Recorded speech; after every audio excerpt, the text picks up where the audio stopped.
Morning বন্ধুরা, তোমরা সবাই কেমন আছো? আশা করছি সবাই খুব ভালো আছো। আর আমরা কিন্তু বেশ ভালো আছি। আমার নতুন আরো একটি ভিডিওতে তোমাদের সবাইকে জানাই অনেক স্বাগত এবং অনেক ভালোবাসা।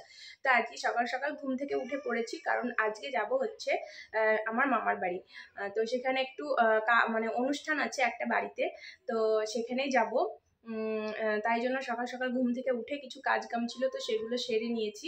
এরপর রেডি হব, রেডি হয়ে তারপর বেরিয়ে পড়বো, কারণ সকাল সকালই যাব, কারণ যা গরম আর যা রোদের তাপ, মানে একটু বেলা করে বেরোনোই যাবে না, আর বিকেলে বেরোতে বেরোতে দেরি হয়ে যাবে। তাই ভাবলাম সকালের দিকে একটু বেরোনো যাক, আর তারপর একটুখানি ঘোরাঘুরি করা হবে, গল্প টল্প করা হবে, তাই আর কি। তো চলো, তোমরা কেউ স্কিপ করো না, পুরো ভিডিওটা দেখতে থাকো। আশা করছি ভিডিওটা তোমাদের অনেক ভালো লাগবে, আর ওখানে গিয়ে কি কি করি সেগুলো তোমাদের সাথে সবটাই শেয়ার করব।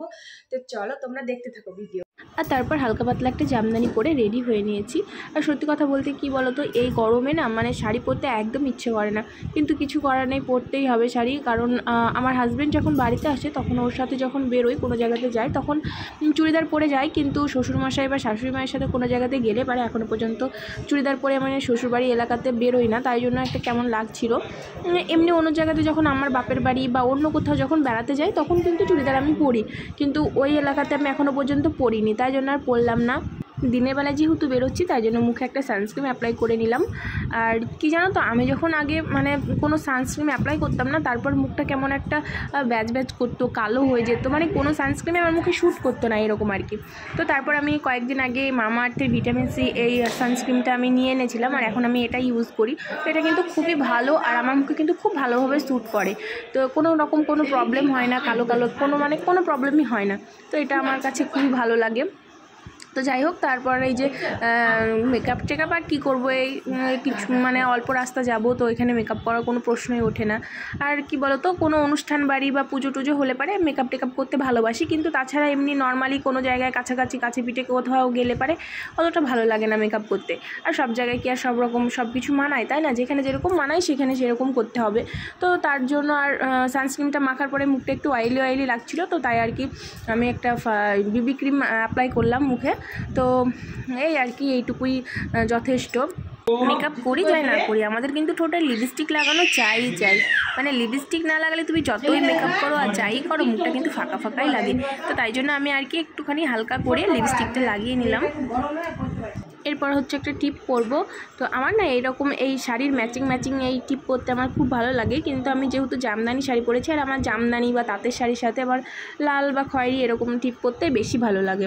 তো তার জন্য আমি একটা লাল টিপই পরে নিলাম, মাঝারি সাইজের একটা লাল টিপ পরে নিলাম। এমনি বাড়িতে যখন আমি থাকি তখন কিন্তু মানে ছোট টিপ পরি, মানে ছোট মানে খুব ছোট যে না, একটু ছোট ওই সাইজেরই টিপ পরি। আর কোনো জায়গাতে গেলে পারে একটু বড় মানে মাঝারি সাইজের টিপটাই পরি।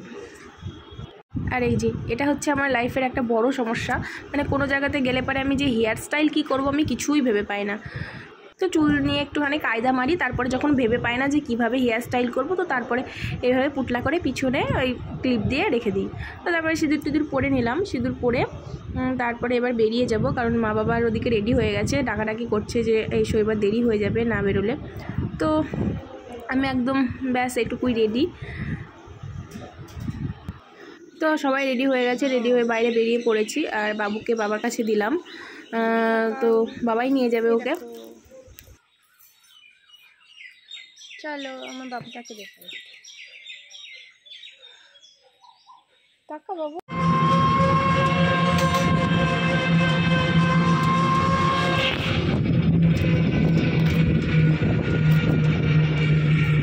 তো আমরা চলে এসেছি, আর এখানে মা মিষ্টি নিয়ে নিল, কুটুম বাড়ি যাবো, মিষ্টি না নিলে হয়, তো তাই মিষ্টি নিয়ে নিয়েছে। আর এই যে চলে এসেছি আমরা মামার বাড়িতে।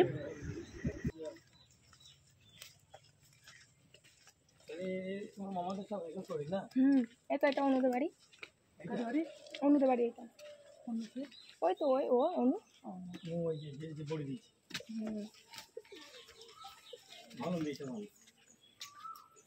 এই যে এই বোনটার হচ্ছে অন্নপ্রাশন আজকে। এই বোনটা আর আমার ছেলে হচ্ছে একদিন আগে পিছে হয়েছিল, মানে আমার ছেলে হয়েছিল আগের দিন বিকেলে, আর ও পরের দিন সকালের দিকে হয়েছিল।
এখানে হচ্ছে 12 হাত কালী মায়ের পুজো হয়, খুব ধুমধাম করে কিন্তু পুজোটা হয় আর কি। যারা আশেপাশে আছো তারা তো সবাই জানো। আর ওখান থেকে এসে বিকেলের দিকে একটুখানি ঘুরতে বেরিয়েছিলাম, মানে গ্রামটা একটুখানি ঘুরছিলাম। শ্বশুর শাশুড়ি যেহেতু প্রথম এলো এখানে, তাই জন্য আর কি একটুখানি গ্রামটা ঘুরে দেখাচ্ছিলাম। দেখো কত সুন্দর জায়গাটা। আর গ্রামের মধ্যে যদি এরকম ছোট্ট একটা নদী থাকে তাহলে গ্রামের সৌন্দর্যটা আলাদা রকম লাগে, তাই না বলো? দেখো কতটা সুন্দর লাগছে জায়গাটা দেখতে। এই নদীর পাশেই কিন্তু আমার মায়ের হচ্ছে ঠাকুমার আশ্রম আছে। তো আমার মায়ের ঠাকুমা মানে আমার বড় মা হচ্ছে, ওই বড় মার কিন্তু অনেক বয়স, জানো তো, মানে 100 পার হয়ে গেছে এরকম বয়স, কিন্তু এখনও পর্যন্ত এতটা স্ট্রং না, মানে নিজের সমস্ত কিছু নিজেই করতে পারে। আবার হাঁটা চলা সব কিছুই ঠিকঠাক, কোনো রকম কোনো সমস্যাই নেই। মানে হয়তো আগেকার মানুষ বলে এখনও পর্যন্ত এতটা স্ট্রং আছে। আর এখনকার মানুষ তো মানে 40-50 বছর পর্যন্ত কোনো মানে ইয়েই নাই, মানে রোগ হয়ে কত রকমের অসুখ টসুখ হয়ে মানে একাকার হাঁটা চলাই ঠিক মতো করতে পারে না। কিন্তু এই যে বড় মা দেখো কত সুন্দর বসে আছে। আমাদের কিন্তু খুব ভালোবাসে এই বড় মা, জানো তো। আর এই আশ্রমটা কিন্তু খুব সুন্দর, জানো তো, গাছপালা একদম শান্তশিষ্ট ঠান্ডা। আর আশ্রম বা মন্দির বলো, এগুলো কিন্তু খুব মানে ঠান্ডা শান্তশিষ্টই হয়, মানে গেলে কিন্তু খুবই ভালো লাগে, তাই না? মনটা একদম শান্ত হয়ে যায় এরকম আর কি। তো এই আশ্রমে না একটা কুয়ো আছে, জানো তো, তোমাদের দেখাচ্ছি চলো। এই যে দেখো এই কুয়োটা, আমরা যখন আগে ছোটোবেলাতে আসতাম মামার বাড়ি বেড়াতে, তো এখানে আসতাম, দিয়ে মানে মুখে আওয়াজ করতাম আর একটা ফাঁকা আওয়াজ দিতে খুব ভালো লাগতো। আর একটা মজার জিনিস কি জানো, পাশে নদী, তো ওই নদীর যখন জল বাড়তো এই কুয়োতেও কিন্তু জল বাড়তো, জানো তো। মানে নদীতে যতটা পরিমাণে জল বাড়তো কুয়োতেও ততটা পরিমাণে জল বাড়তো। এদিকে ওদিকে ঘোরাঘুরি করতে করতে কিন্তু অনেকটাই প্রায় সন্ধ্যা কাছাকাছি হয়ে গেছে, তাই জন্য আর কি এবার বাড়ির দিকে যাব, আবার ওই অনুষ্ঠান বাড়ি যেতে হবে। তো এই যে এটা হচ্ছে একটা মন্দির, মায়ের মন্দির, এই নদীর পাশে এই মন্দিরটা আছে। আর তারপর কিন্তু আমার শরীরটা প্রচণ্ড পরিমাণে খারাপ হয়ে গিয়েছিল, সেই কারণে আমি কোনো ভিডিওই শ্যুট করতে পারিনি। এটা একদম আমার বাপের বাড়ির ভিডিও, মানে আমি মামার বাড়ি থেকে আমি এদিক দিয়ে মায়ের সাথে আমি আমার বাপের বাড়ি চলে এসেছি, আর আমার শ্বশুরমশাই আর শাশুড়ি মা চলে গেছে ওখানে ওই বাড়িতে। আর এখানে এসে দেখো এই যে দাদা ভাইকে পেয়ে আর ভাই দাদাকে পেয়ে কত খুশি, কত খেলছে দেখো দুজনে। তো যাই হোক, আমি আমার বাপের বাড়ির ভিডিও তোমাদের সাথে অবশ্যই শেয়ার করব। তোমরা কিন্তু ভিডিওগুলো কেউ স্কিপ করো না, দেখো কিন্তু ভিডিওগুলো। আর ভিডিও যদি তোমাদের ভালো লাগে তো অবশ্যই কিন্তু লাইক কমেন্ট করো, আর চ্যানেলটিকে অবশ্যই সাবস্ক্রাইব করে দিও। তো আমি এই পর্যন্ত ভিডিওটা তোমাদের সাথে শেয়ার করলাম, আবার তোমাদের সাথে দেখা হবে পরের ভিডিওতে। তো ততক্ষণে তোমরা অবশ্যই সুস্থ থেকো, ভালো থেকো, আর আমার সাথে থেকো। তো চলো টাটা, বাই বাই।